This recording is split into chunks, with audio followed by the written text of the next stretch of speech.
Welcome back. Hit subscribe, ring the bell, and follow me at DirtleMTG on Twitter to keep up to date with the most recent videos and other posts.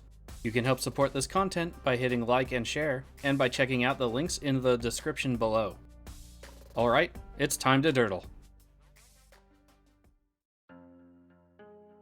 Hello and welcome back to another episode of Why Though, where I explore lesser used cards in Commander and make the case for them to be used more often. Or sometimes to be used less often.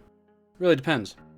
Today I'm going to be looking at Evolution Charm, a 1 in green instant common first printed in Planar Chaos of Time Spiral block. This card is a part of a cycle of mono-colored charms, though some were more set and mechanic specific than others. For now though, let's just take a look at this particular one. Evolution Charm is 1 in green for an instant that reads, choose 1.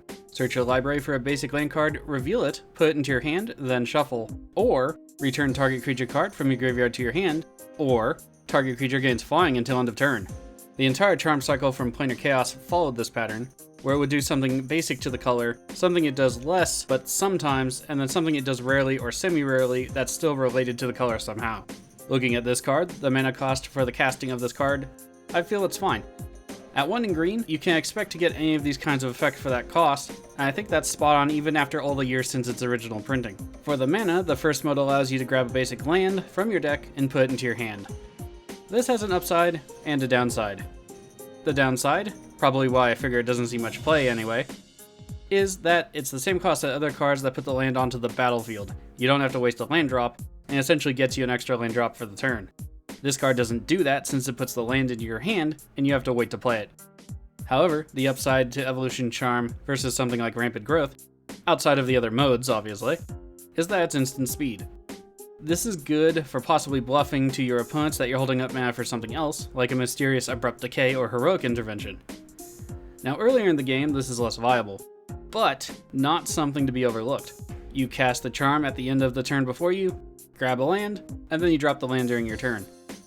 Make no mistake, the charm is slower for land searching than other cards that can grab a land, but it's still quite serviceable.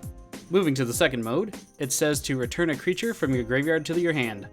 Again, this has some upsides and some downsides compared to other cards. At instant speed, you can recur something, possibly in response to someone messing with your graveyard, or in preparation for another turn, preserving more mana for that turn.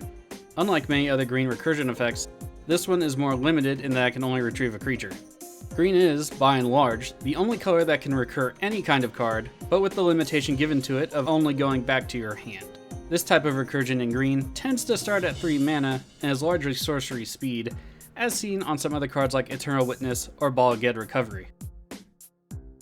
While more narrow than those two, Evolution Charm comes 1 mana cheaper and can be played at instant speed natively to its own card. With green's large focus on creatures regardless, this makes the charm a great card on its own.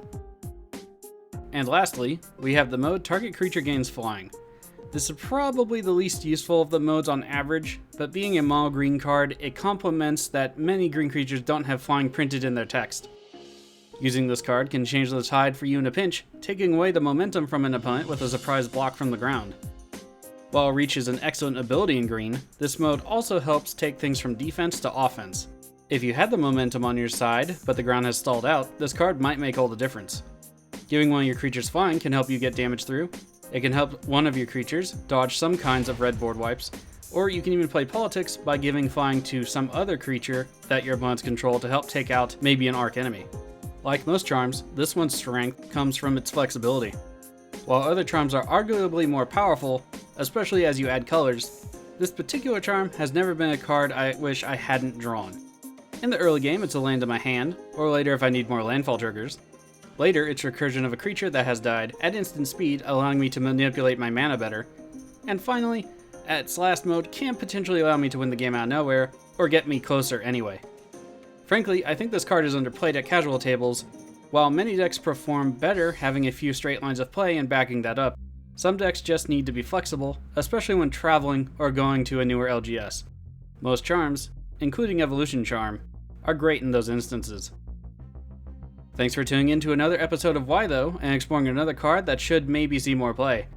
Hit those like, subscribe, and notification buttons so you can catch the next videos in the series, or any other content like gameplay videos or deck text posted to the channel. If you want me to cover a card and ask why though, let me know about the card in the comments below. And until next time, have some epic games of Magic.